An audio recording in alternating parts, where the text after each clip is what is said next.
it became at once apparent that he had received some terrible injuries. There seemed none of that unity of purpose between the parts of the body which marks even lethargic sanity. As the face was exposed, I could see that it was horribly bruised, as though it had been beaten against the floor. Indeed, it was from the face wounds that the pool of blood originated.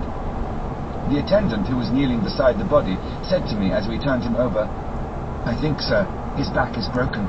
See, both his right arm and leg and the whole side of his face are paralyzed." How such a thing could have happened puzzled the attendant beyond measure. He seemed quite bewildered, and his brows were gathered in as he said, "I can't understand the two things. He could mark his face like that by beating his own head on the ground. I saw a young woman do it once at the Ebersfield Asylum before anyone could lay hands on her.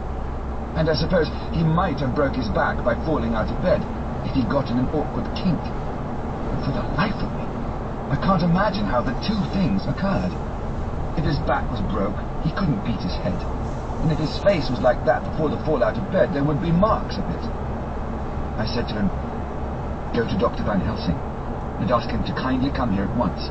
I want him without an instant's delay." The man ran off, and within a very few minutes the professor, in his dressing gown and slippers, appeared. When he saw Renfield on the ground, he looked keenly at him a moment and then turned to me. I think he recognized my thought in my eyes, for he said very quietly, manifestly for the ears of the attendant, "Ah, a sad accident.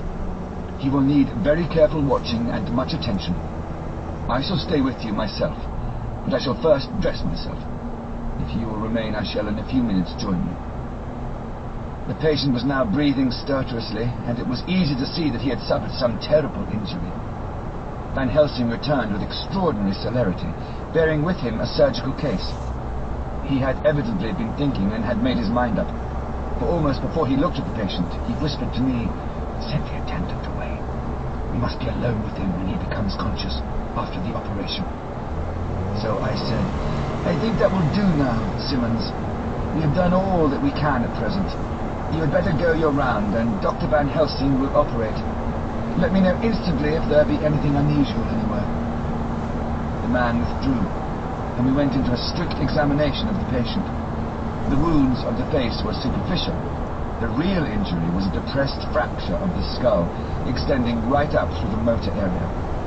The professor thought a moment and said, "We must reduce the pressure and get back to normal conditions as far as can be.